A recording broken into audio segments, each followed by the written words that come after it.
Hello, everybody. Good afternoon. Thank you so much for joining us this afternoon. We are very excited to have Mary Beth and Maria to talk a little bit about Northwestern Law School and all the amazing things about the school and the city where the school is located. So I'm Carol Silva. I'm representing TalentoTotal that is hosting this event today. TalentoTotal is a nonprofit organization that aims to make the business landscape in Latin America more competitive. And we do that by accelerating the career of Black and Indigenous women and men from underserved communities. The mission of TalentoTotal is achieved through coaching, professional development, and leadership training. So feel free to reach out to our website to learn a little bit more about us. TalentoTotal has two main programs, Total MBA Prep and Total Law Prep program. So today we will talk about the Total Law Prep program that we have these fantastic candidates that learn all that they need to apply for a great LLM program in the United States or Europe. So feel free to ask any questions as well. And again, today we are having Northwestern Law School here with us. So Mary, thank you so much to be here with us. I will give the floor to you. And I will go on mute. Okay, sounds great. Thank you so much, Carol. And thanks everybody for being here. I am just honored and excited to be here and tell you a little bit more about Northwestern Law School and also a little bit about the LLM program itself and our admissions process. So I'm going to just take a minute so I can share my screen.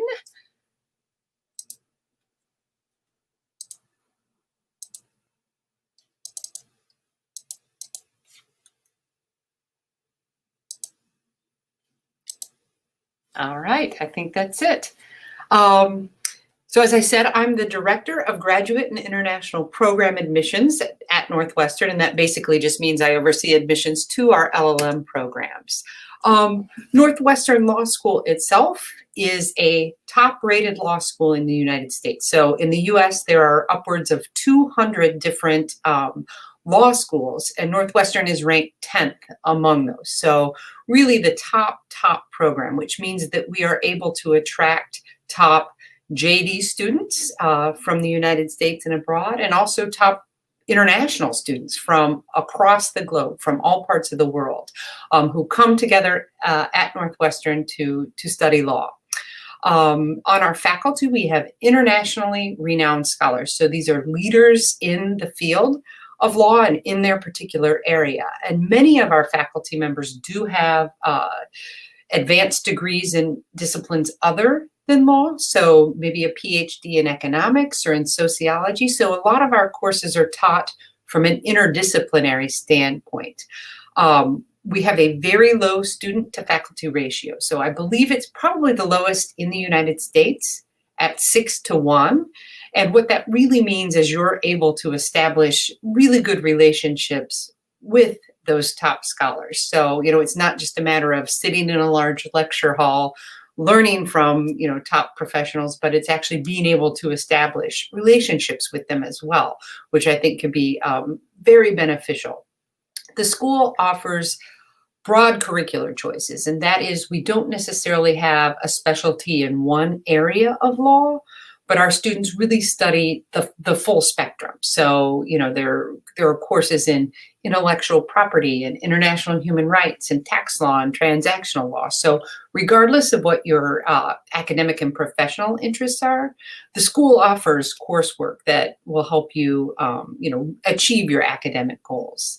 And it's very flexible so that you really can, in the LLM program, either specialize in a particular area or, take a broad range of classes so that you're getting a really well-rounded overview to U.S. law. You're fully integrated as an LLM student. You're fully integrated with our JD students, and I'll talk a little bit more about this later.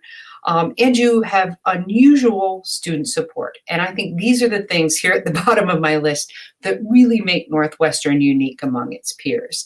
The sense of community that we have and the way that we welcome the LLM students to campus and really integrate you into student life in all ways.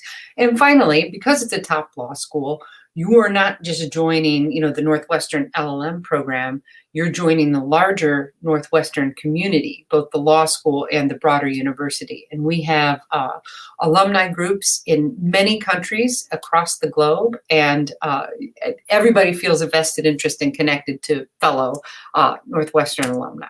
So the LLM program itself is a 9-month program, so it begins in late August every year with an orientation and concludes in mid-May with graduation.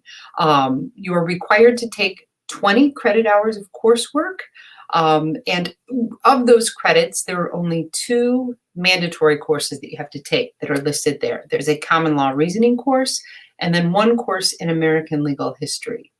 American Legal Studies, rather. And as I said before, you're then able to pick and choose from our entire JD program and curriculum in sort of designing your program. And we think this is important. You're spending a lot of time and a lot of money to come to the United States for this experience. We think it's very important that you're able to, design a program that fits with your particular goals and interests. As I mentioned earlier, we do offer more than 100 electives each semester, in a full range of areas of law. We do offer something that's unique, and that is a suite of Kellogg business courses. So Kellogg is our graduate school of business. We have Kellogg professors come into the law school and teach business courses, but specifically to law students. So it's business taught through the lens of law, if you will. So it's very useful, I think, to our students and our graduates. So the courses that we offer are listed there below: accounting, business analytics, business strategy, finance, and leadership. So you can take all of these courses or some of these courses, but it is really, I think, an interesting option that we allow to our students. The other thing I would say about the curriculum is that we offer a lot of practical courses. So, you're not just sitting in a classroom, learning legal theory, but you're actually taking it the next step and, learning how you would do it in a simulated environment. So it's more hands-on. So in negotiations, for example, you're learning strategies for negotiation theoretically, but then you're also going through simulations. And in this way, professors can sort of identify, things that you did really well or things that you can improve on. And we think that this is really a way that students can fully grasp, U.S. law and strategy. As I mentioned earlier, the LLM students are completely integrated into the law school. So it isn't just that you come and you're, just in your LLM program and you're just studying with international lawyers. You become a part of our JD class as well. And this starts in orientation, which is the week before classes start. You get to know the students that are studying with you, and also the professors and administrators, but you also get to know the JD class as well. We have LLM representatives in student government, and we encourage our LLM students to participate fully in student life by joining student organizations and really getting involved in leadership opportunities as well. And what this helps to create, I think, is a really collegial and supportive environment where you truly feel like you're a part of the Northwestern campus. And sort of taking this a step further, I think Northwestern offers unparalleled support for our LLM students. And so we've designed a program that sort of outlines the different ways in which we support international students. We call it the ACE program. There's a few extra C's and E's in here, but ACE seems like a good acronym.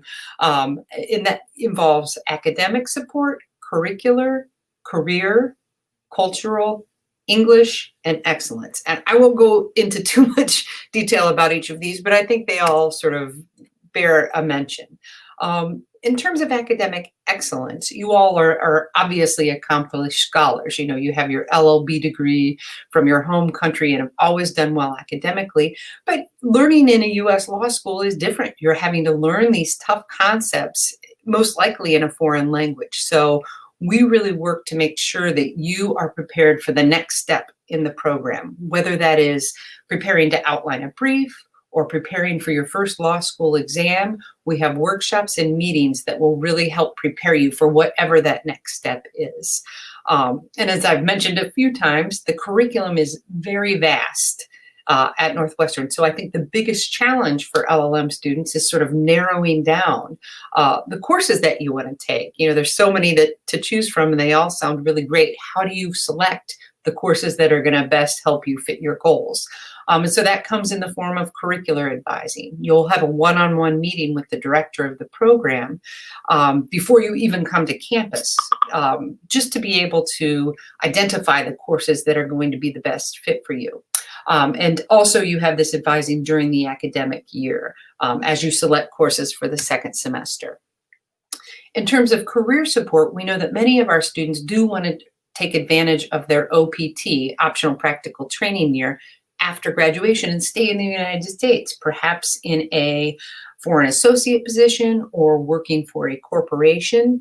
And we do have a full-time career counselor who's devoted to working with our LLM students. So she's very familiar with the job search from the perspective of an international lawyer. So there is, you know, she'll begin working with you before you even begin the program, making sure that your resume is ready for a US job search, making sure you understand how to write a good cover letter. And then once you get to campus, there's workshops on interview training and networking and, you know, even etiquette. You know, what do you do if you're invited to lunch, you know, with a law firm? So anyway, there's a lot of support for those students who do wish to stay in the United States for, you know, a short period of time. The Public Interest Law Center I mentioned because many of our students do also want to take the New York bar exam. And one of the requirements to sit for the bar exam is that you do 50 hours of pro bono work.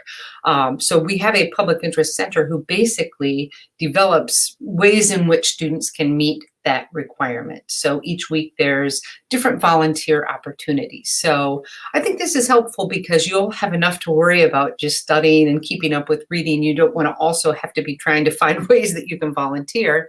We do that for you, which I think is a nice service. And English language, obviously, as I mentioned earlier, you know, you're having to study a difficult subject, law, and do it in a foreign language. And even if your language skills are very well developed, if you are an ESL speaker, legal English can be difficult. So we have a series of programs and workshops that really help you develop those skills so that you're developing your legal English alongside your knowledge of US law. So we do have an ESL specialist on staff who does all of these things that are listed on the screen, but also will meet with you individually. Again, we want to make sure that you are making the most of the 9 months that you have in the program, and, you know, being able to keep up with reading and participate in classes and write good papers. This is an important part of it. So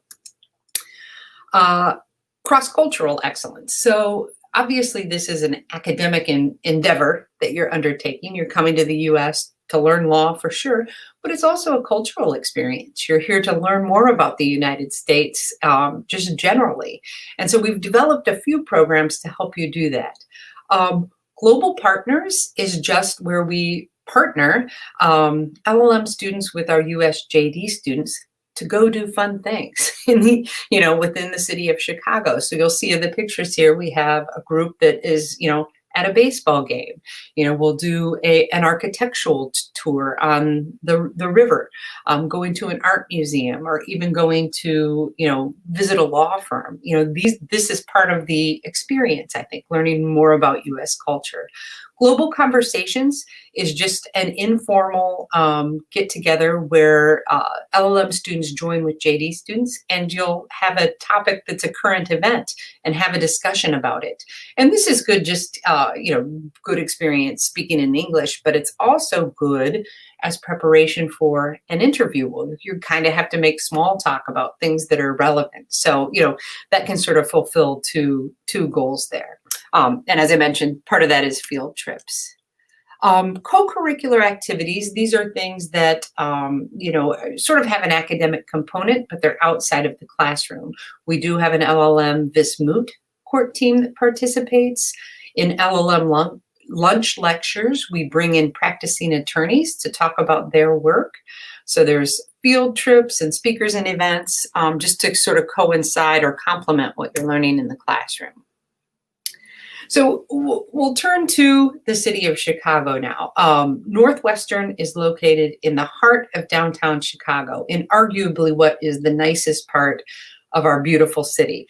It's right on Lake Michigan, and it's within walking distance to, art museums, to restaurants, to parks and zoos. So, we talk about having the cultural experience. I think Northwestern is located in an optimal location to be able to take advantage of this. And I mentioned the public transportation system because most of our students, even JD students, don't have a car. You will receive a pass as a student to ride all of our public transportation free of charge. So we have a very extensive bus and rail system so that you can get around the city very easily. And that's great so that you can sort of take advantage of being in a big city and being able to explore. Vibrant legal and business community. Yeah, Chicago is the third largest legal market in the United States. So, by studying at Northwestern, you really do have access to U.S. courts, to large law firms, to businesses and industry. So, it really is a nice way to explore some of those things as well. I'm already at the end. Okay, so for the admissions process, I know that some of you are planning to apply this year. That is wonderful. It's still relatively early in the process. The application is open between September 1st and January 15th of every year. We do admit on a rolling basis, which means that the earlier your application is complete, the earlier you'll receive a decision. Now, that said, I am just now starting to review applications. So the first decisions typically go out, mid-December to early January. So if you are planning to apply, it's good to get your application in as early as possible, but certainly before that January 15th deadline, because that's when I get most of the applications. The process itself, you will apply through LSAC, which is the Law School Admissions Council. They're sort of the gateway to legal education here in the United States. Through LSAC, you can access the applications of all LLM programs throughout the United States.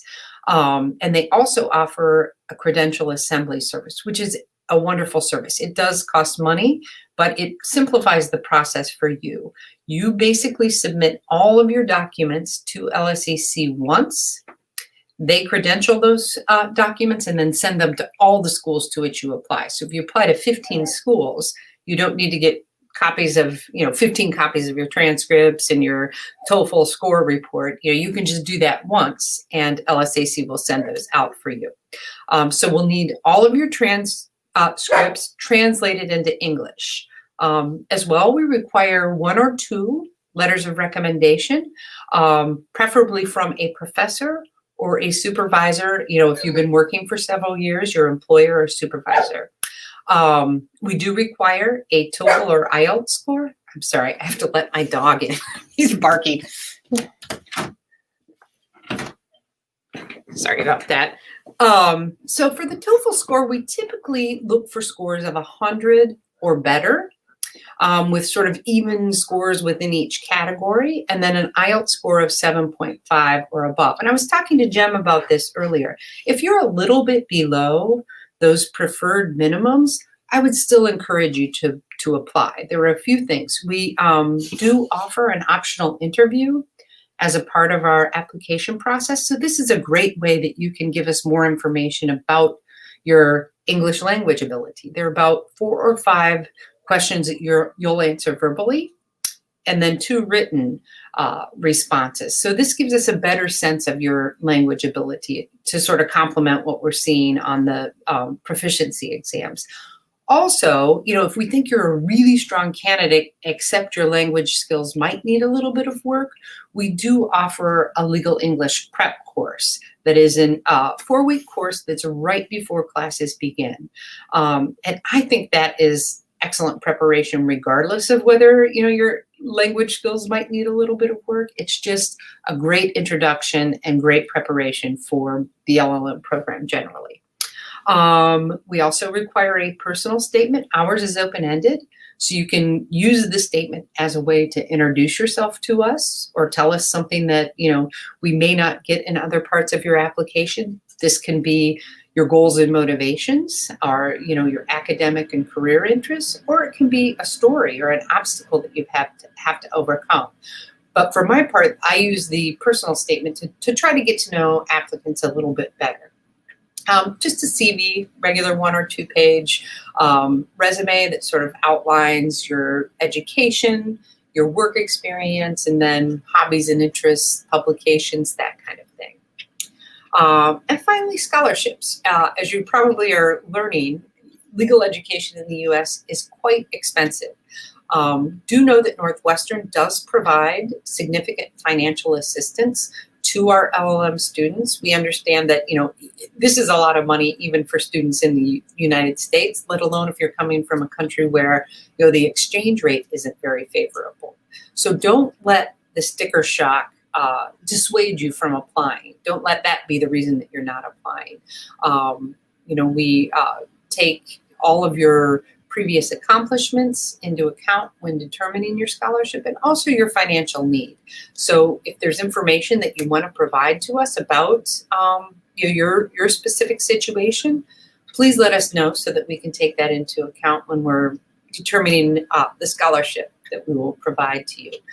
So that was a lot of information. I'm going to unshare my screen and I'm going to turn it over. I'm lucky enough to be joined today by an alum of Northwestern who just finished the program a few years ago.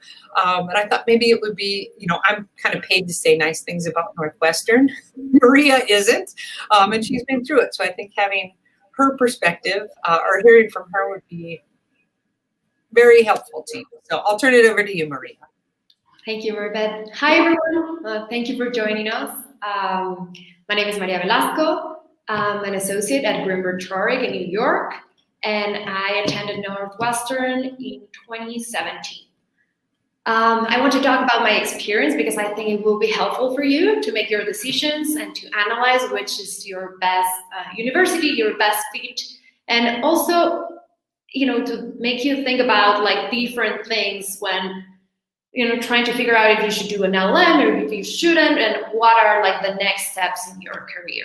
So the way I want to structure this small conversation is by starting by pre-LLM, during the LLM, and post-LLM. So pre-LLM, what you need to know and what you need to understand. So first of all, why do you want to do an LLM? So this question is really important because some people come here with certain expectations and it's not really what they are looking for. So I think it's a good exercise to sit down and think it through. So if your answer is, well, I want to go to the United States, learn their culture, understand the American legal system, and try to apply it in my home country, I think the LLM is the best option for you.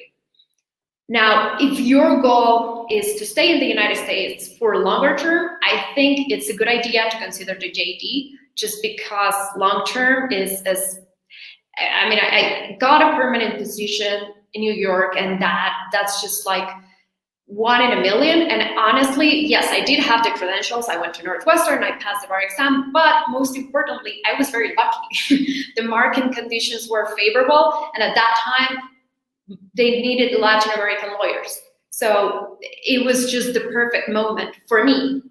But a lot of LLMs have credentials are very smart, very prepared, and they cannot stay because of the market conditions. So I think it's very important for you to analyze what you want to do and what do you want to do long term. So for most people, doing an LLM makes sense because in their home country, they are rock stars, they, the best lawyers and all of that, and come here to the United States, and it's amazing because they increase their network, they get a lot of culture, and they understand a different legal system. So doing an LLM for that reason is absolutely great. So Mary Beth already explained the entry requirements, so I'm not gonna get into that because there's no need. But of course, you need to get a decent score, a decent TOEFL score. I think that's basically the only requirement. And the other thing that I will like to mention is while considering the options of doing an LLM or something else, is understand what each university has to offer, right? So look at the curriculum, look at the professors, look at the scope, look at the clinics, look at the pro bono work that they can offer, right? And look if what they are offering is aligned with whatever you want to do. And if they are located in a place where you would like to live, because it is really an amazing year where you really don't have that many obligations. You can be with your friends, you can get out, you can really dedicate time to yourself. Like, sure, you need to study and have good grades, of course, that's part of the process, but also it's a time for you. It's a year for you where you're not gonna have a boss, where you don't need to answer emails 24/7. It's really a time for you. So really think that through. Okay, now during the LLM, Mary Beth already explained the different courses that Northwestern offers. So of course you have the basics that will be offered in any university, tours, contract law, constitutional law, and all those kind of courses that will help you understand the American system. But also you have some electives, seminars that are particular to certain areas of law. If you're interested in private M&A, capital markets, energy law, you can pick those courses and get the knowledge that you will need to, later on apply it. So that's very interesting. Also, you have classes where you can practice. For example, I took trial advocacy.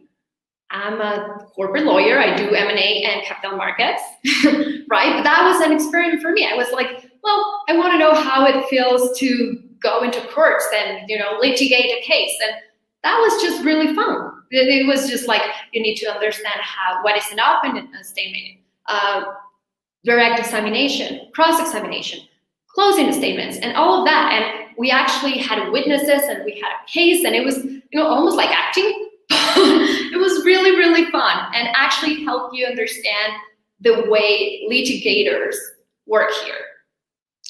So that's the academic part, and something that I want to mention, because I know most lawyers come from a civil law jurisdiction. Common law jurisdiction is a bit different in the sense that civil law it's very structured and very much like you can go to the law, the regulation, or the rule and be like, this is the answer. This is your legal issue. Okay, this is the answer. The answer is always yes, no, and you can say why. Okay, welcome to the US. That's not what happens. Every legal issue, the answer will be, it depends. And that's very frustrating for a lot of civil lawyers because they're like, what? What do you mean it depends? This makes no sense. Well, it does. You need to analyze the arguments, the precedents. And if it's not the same, if you file a claim in this court or this other court, because these courts have different resolutions over the same legal issue. So we just need to understand everything. And so thinking like a lawyer is different in the US for the common law system than in a US law, in a civil law system. So just bear that in mind. You will understand that, you will learn that. And that's really helpful if you stay here or if you go back home, because then you understand that culturally and not just culturally, like each jurisdiction is different and you need to think on a different way. So I think that's something you need to bear in mind. and that's helpful. And then I would say post-LLM, which is also something that a lot of LLMs worry about. So job market and what is all that process that, really stress out people. So most of the LLMs are placed by their home country firms. So if your firm has a good relationship with a New York firm, the partner in your firm will contact him or her and be like, oh, hey, Maria is going to do her LLM this year. Will you mind meeting her for dinner, coffee, or whatever? And maybe from there you can create a relationship and maybe get an interview. But the process is very much of like networking and relationships from your own country. And there are like very limited spots because most of these spots are temporal. So this is just like, okay, a foreign associated program where you come here for a year or 2 years and that's it.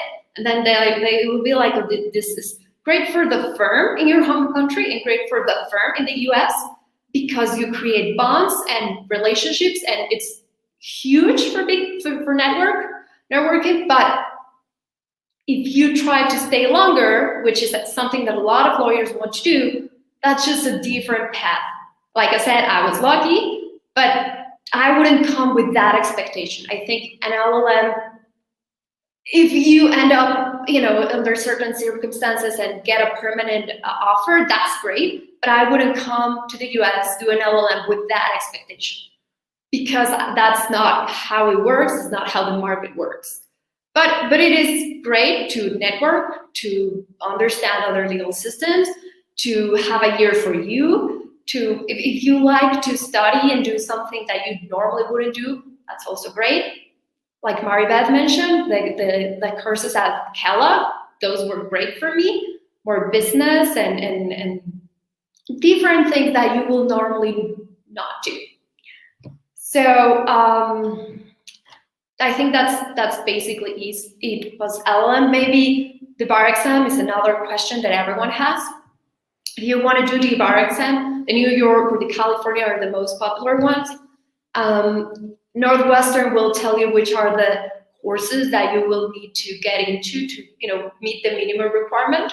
And then from there you study and then hopefully you will pass. And that's basically it. Of course, if anyone has any questions, I'm happy to answer anything. Awesome. Thank you so much, Maria. Thank you so much, Maribeth. And we already have a lot of questions here. So let's see. Let's start with Diego. Hi, Maria. I have a question for you.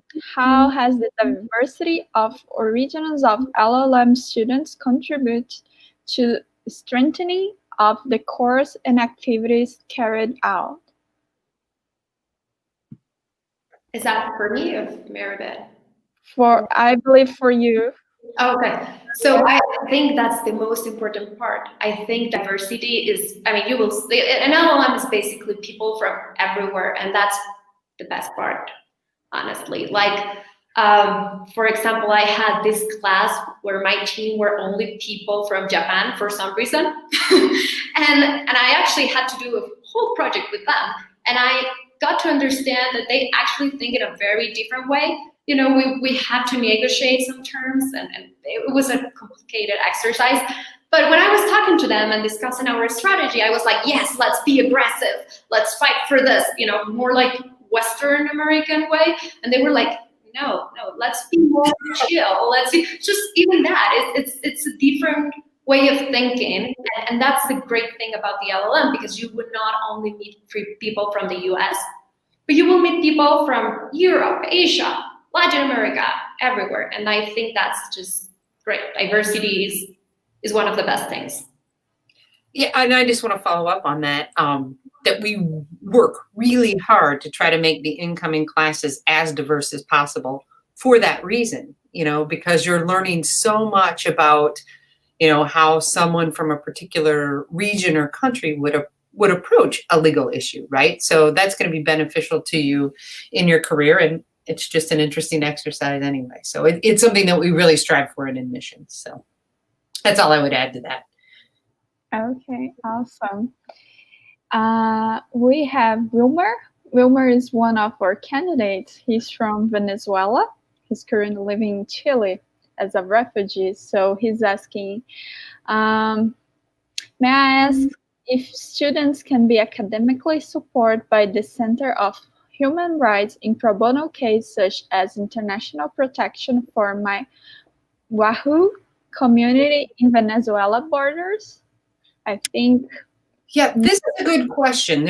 There are a few questions too in the chat about clinics generally, and I would say typically LLM students are not able to do or have clinical experiences, and the main reason is that the clinic has just a finite number, a set number of spots, and we try to reserve those for our JD students because that is sort of their only opportunity to have a clinical experience. Whereas, the students in the LLM program already have their first degree in law and have perhaps had that opportunity in their home country. Now, all of that said, the one exception is the Center for International Human Rights.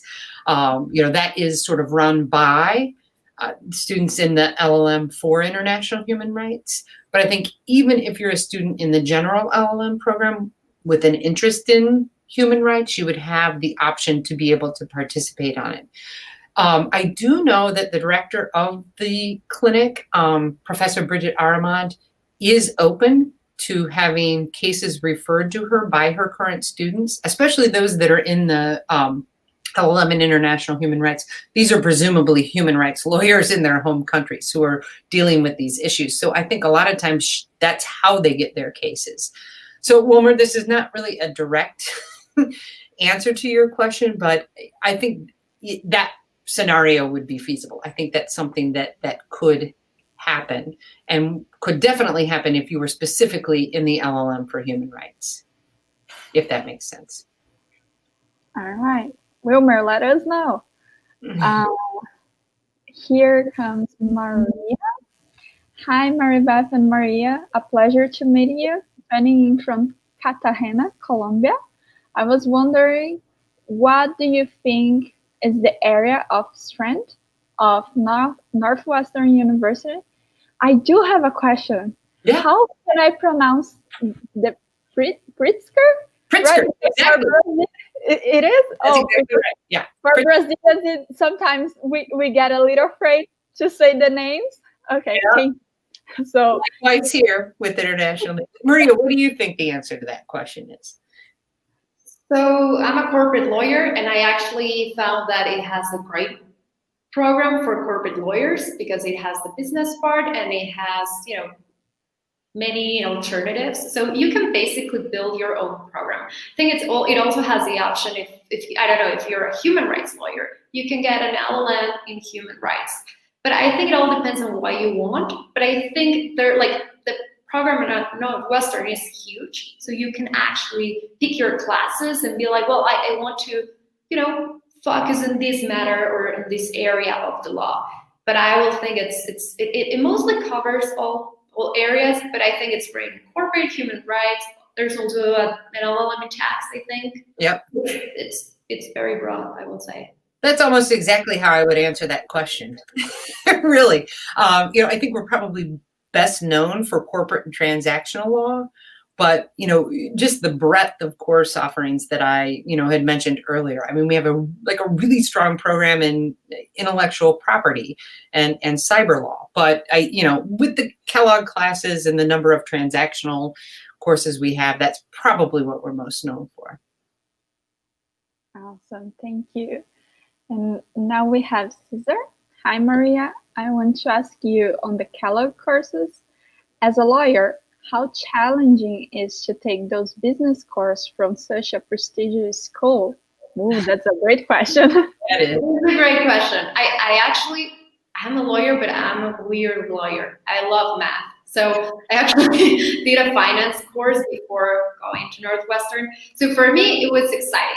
Probably, what happens is that you're sharing class with people from Kellogg who are actually maybe more used to that kind of classes. So maybe they know how to answer the questions better.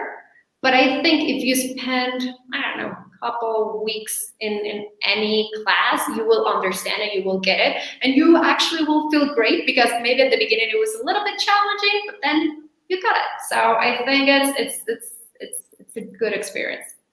So it's challenging, but it's doable. Yeah, I have one thing too, is that those courses that I mentioned earlier, there's 5 that are taught by Kellogg professors, but those are taught specifically to law students. And so they know, I don't want to say dumb it down because that's not fair, but they're not assuming there's a level of knowledge there. Like most of the students at Kellogg have, a business undergraduate degree and have, 5 or 6 years of business experience. They understand that the law students and lawyers in the programs at Northwestern don't necessarily have those prerequisites, so they sort of teach it at that level. Now, Maria, did you take actual courses at Kellogg? Or yes, I did. I think I was, because I took class in 2017. I think maybe it was different. And you can still do that. So for those, you can also enroll in a Kellogg course that would have Kellogg students in it. And so, that might be ever so slightly challenging, but as Maria can attest, you can do it. It's doable. You can do it. Mm-hmm. Awesome. We have a question from Heine. Hi, Maria. How is life in Egypt? What did you enjoy the most about your university life? Oh,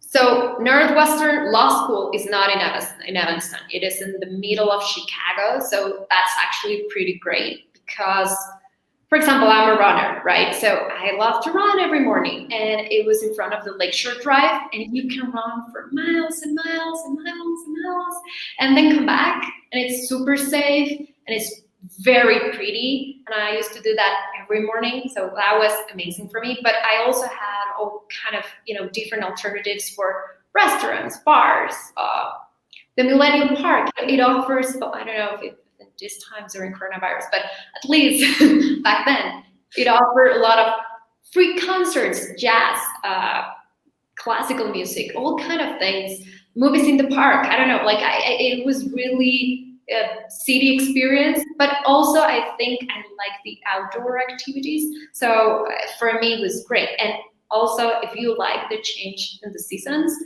I think Chicago is amazing because during the winter, you will get this beautiful white city and you will feel the cold, and maybe at some point in February, March, you're like, I'm done with this, but then the sun will come up and it's shining, and in summer is like summer. You will go to the beach, it's really warm, and there's, I don't know, I think Chicago, it's an amazing city.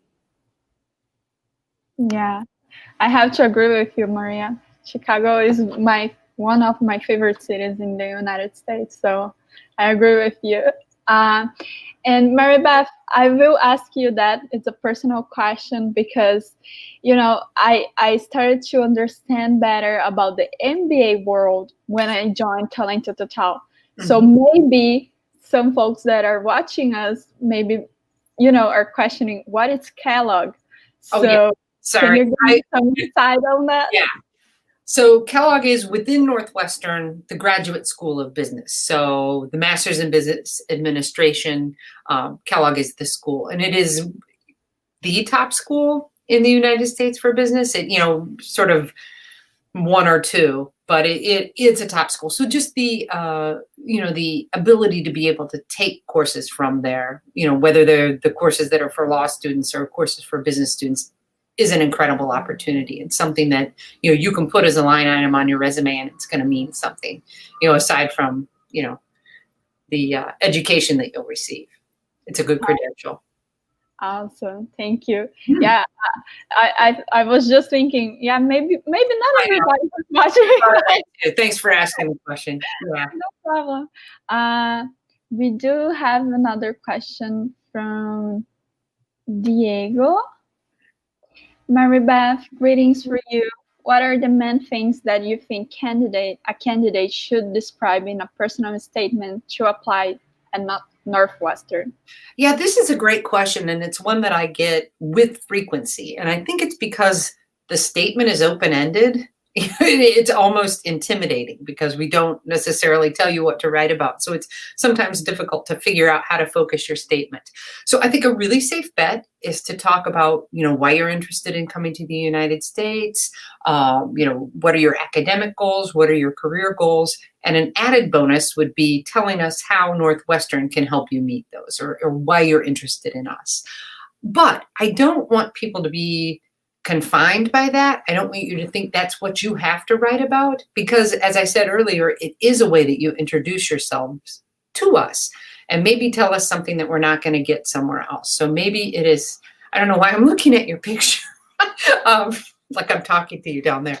If you have a story that you'd like us to know about your background or your experience or an obstacle that you've had to overcome, that can really tell me a lot about you as a person, how you sort of persevered and got through that situation, or, the moment that defined you. So, that's kind of why we leave the statement open-ended, because oftentimes applicants do have things that they want to convey to us. So, it doesn't really answer your question. There isn't any one thing that I want you to write about, but I would think about it this way.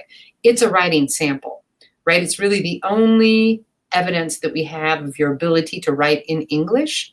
So if nothing else, make sure that you proofread it. Have these guys take a look at it. I don't want them to change your voice, but just make sure that it's a well-written statement, because I think honestly the statement can hurt you more than it helps you, if that makes sense. Like if it isn't written well, that doesn't reflect very well on you. But in terms of the subject, I'm not looking for any one thing. So I hope that answered your question. Yeah, definitely. Okay. And Maria, maybe you can give some insights from your personal statement. Sure. Well, I think from my perspective, and I don't work in a university, I think what the universities are looking for is to understand who you are. So, just be honest and describe yourself, why you want to go to that university. If you have anything interesting to share, do it. And of course, proofread it. I think that's the most important thing. Awesome. And we got some questions from the people who applied. They could ask questions before. And one really interesting question is, can the students switch from LLM to a JD program? Is that possible, Maribeth? So at Northwestern, it's a little bit different because we offer a 2-year JD program for foreign trained lawyers. So you can apply actually directly to the JD program without having done the LLM, right? So if you're applying to the 2-year JD program, you still have to take the LSAT. You still have to go through that entire process, including the interview.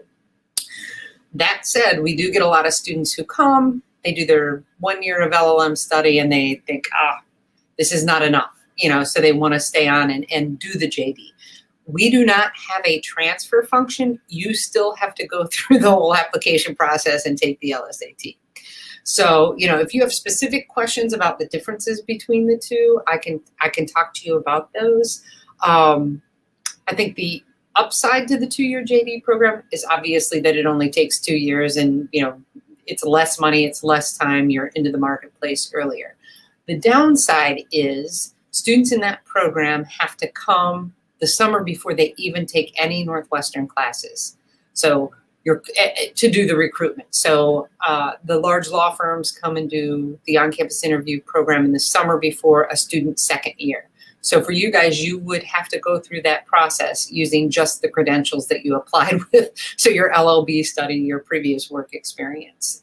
And again, I think as Maria was saying, it kind of depends on the market. It kind of depends on where you're coming from as to your success in that, and I think that's true for LLM graduates or for, students who are in the JD program. But at the end of the day, you would graduate with a JD that would enable you to give you a lot more options to practice here in the United States. So I think the defining characteristic when you're, trying to, or at least one of them, trying to decide between the two is, do I want to stay in the U.S. long term?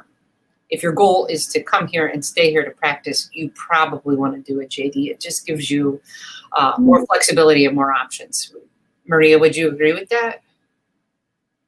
Totally, totally. So I work at another big law firm for a year, like as a conman, as a foreign lawyer, and they actually it's a big law. It's one of the top three, and they actually have like 6 foreign lawyers, like permanent positions, and they don't hire more lawyers because they don't need them. Just it's like the Latin practice, and they only need those 6, and that's it. They don't need more. They don't hire more people. And that's basically it. And then I got this permanent position in another firm at Greenberg, and we are at least in New York Corp and the corporate department in New York. We're 3, and there are like 200 lawyers. So I can tell you that it's very difficult. We are a minority, and you can understand why, because the system has been built for American lawyers, and that makes sense. But like the market for LLM people in the US, in New York, is tiny. Okay. Yeah. And while we are in this subject, Mary Beth, how a foreign student can prepare for the LSAT? Because I believe that can be very, very challenging. It can be very challenging. This is a challenging test for, students who've been educated in the US, and we're kind of used to these goofy kind of standardized tests. For you guys, it's a hard test, and you're not accustomed to taking these kind of standardized tests. So, because of that, we are not looking for the same level of score. Like our median LSAT is in the 97th percentile of test takers for the JD. For the 2-year JD, we're understanding that, A, as I said, you're not used to these tests, and B, you have to take it in a foreign language. So, we're not looking for the same level. Now, in terms of prep, I think familiarity breeds success.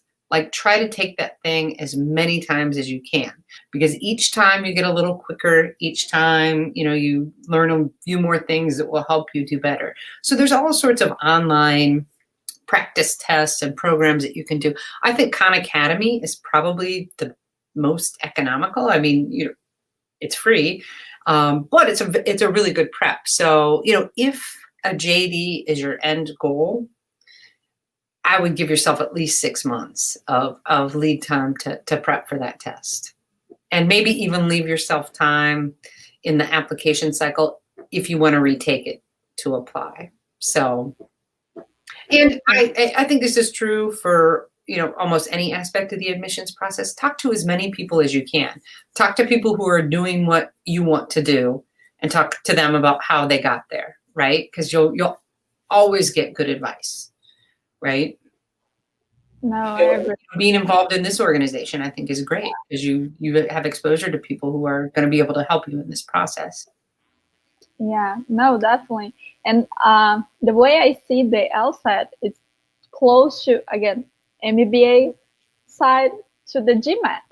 Yeah. Like, comparing them both, I think the level, like for a foreign student, probably is the same. Yeah. And the LSAT may actually be a little bit harder. Oh. I mean, I guess it depends on you. For the GMAT, it is more numbers based, right? So if you numbers are a universal language, right? So that's helpful a little bit. Those logic games are tough. So anyway, just prepare, right? Yeah, I agree. Well, we do have a few more questions. We have Cesar who left your answer back there, Maria. And he is asking. I thought so. Yeah. Yeah. So he wants to ask, how does the optional admissions work? So I'm not sure I understand the question. Is it the interview, optional interview? Wow. I'm guessing that, because that's really the only optional part of our application. So I'll just speak to that. And if it's not, Cesar, you can go ahead and type in the chat or something. So the interviews are a great way to be able to introduce yourself more fully to the admissions committee and give us more information. So, I did a presentation Yeah, thank you. Just this past weekend, and one of my recommendations was do optional tasks. If a school is giving you an opportunity to give us more information, it takes like 10 minutes. You can prep it, maybe takes 20, but those 20 minutes are going to be time well spent because you're demonstrating to us that, you're willing to jump through that extra hoop. You're willing to go the extra step, and we get more information about you and specifically about your interest in our program, what your goals and motivations are. There's a question on there. So if you're doing it, be prepared for this. What do you want the admissions committee to know? I mean, I think that's great that, the questions that you're asked in the application, you don't have any control over, right? You're just answering things that we preordain. For that question, you can tell us something like a hobby or an interest or something that lets us get to know you a little bit better. So I guess other consideration about that interview is that it is a way for us to assess your language skills as well. So make sure that you're comfortable and prepared, right? When you do that. But other than that, I think it's a great thing to do. Awesome. And we have now Alvaro. He's saying hi to you. And candidates who are admitted can receive the support in English that you mentioned in the ACE before class start?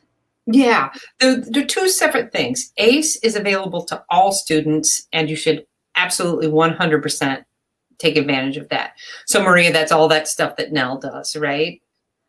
That's just so helpful. We do offer a separate program that we call LEAF. It's Legal English and Foundations, and that takes place the 4 weeks prior to the start of the semester, the start of the program.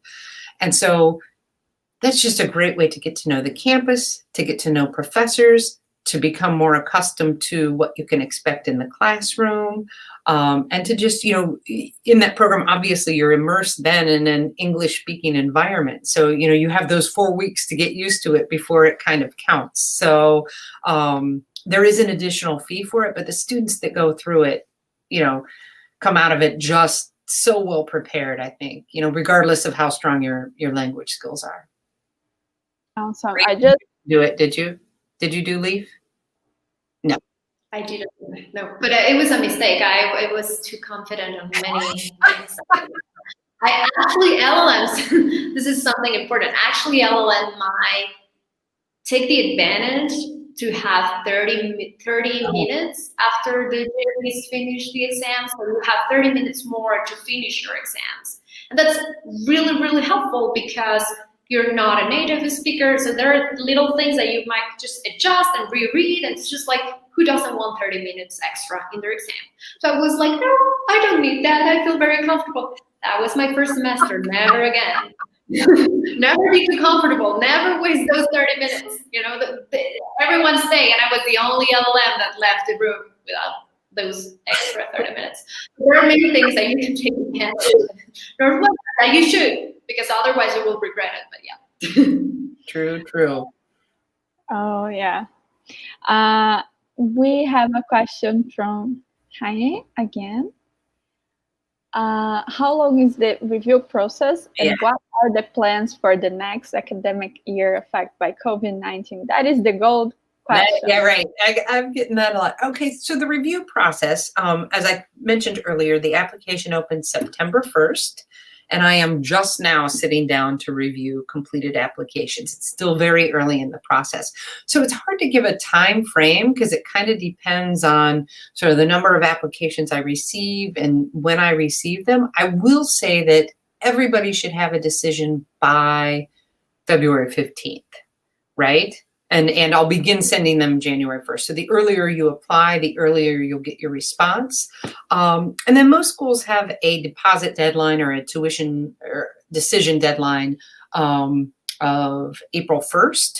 So that gives you some time to, find out the outcome of your applications to other schools, find out about scholarships that you might be receiving, and really weigh your options. And that's our goal. We don't want to pressure you to make a decision. It's obviously a huge step and a huge investment. And I want to, I want you to know what all your options are before you have to do that. So That was kind of a long answer to your question. I try to do it as quickly as I can, but it could be, 8 weeks from the time that your file is complete. In terms of COVID-19, we were talking about this a little bit before the webinar started. This has been a really tough year. And in fact, for the first time ever, we are having the majority of our LLM students join us in January. So typically the program starts in September. Nobody could get here because of, embassies being closed and everything. So we're starting in January, and most of that is online. But, with the vaccines rolling out, with, a change in our administration here in the United States, and maybe a little bit more attention paid to safety measures, we're hopeful that by September, we can resume classes as usual. That is our hope, that is our goal, and I certainly think it will be better than this year has been. Even if we have some safety measures in place, I don't think it will be anything like what we've seen this year. So the upside to all this is that we've gotten really good at teaching online. We hope that you don't have to do that, because as I said, I think the cultural experience of coming to the United States and, learning alongside people from all over the world is, there's a lot of value in that. But, we can do it online if we have to. Okay, yeah. We hope not. We hope not too. So Wilmer, thank you for your response. They bring me joy and hope. Mary, is there any opportunity for financial aid in a diversity and inclusion effort for applicants that can't afford the LLM education level? Yeah, this is a good question. And just generally speaking, for scholarships, all admitted students are automatically under consideration. I do not have an extra form or application that you have to complete. Honestly, I feel like you've done so much of that already by the time it gets to the scholarship awarding process. So we don't have anything specifically for diversity inclusion, but I will say this, and I think I said it earlier when I was talking briefly about scholarships, is that if there's something you want me to know, you should do that. Like, send me an email so that I can include this in your application so that I can take it into consideration. And this is true of almost anything in your application. I won't know if you don't tell me, right? So if there's something that you want me to know when it comes to my consideration of you for financial assistance, again, just shoot me a quick email so I'm aware. I'm happy to take that into consideration. Because as I said, you talk about diversity and inclusion, we want the most diverse class possible in all respects, in terms of where you're coming from geographically, in terms of your educational background, in terms of your academic and career interests, and in terms of your background. So, let us know. Awesome. We are a little bit over 3 minutes now, but I do have a personal question that wasn't asked, and I believe that can help other candidates. And I think maybe Maria can join and reply as well about the living costs in Chicago and living on campus, off campus, in general experience. Go ahead, Maria. So I think every LLM has a very different budget. So you need to take that into account. So there are people that come to the US with a big budget, so it doesn't matter. But there are a lot of people who come with like tighter budgets. And I think you can make it really cost efficient. Like, you can live near law school. There are a lot of buildings near law school that are not for LLMs, but like a lot of LLMs live there. So they are not that expensive. But even if you're like, well, that's too expensive for me because that's not my budget, you have other options in Hyde Park, in the South. You have and you can take public transportation and you'll be there, in 20 minutes. So I think it really varies.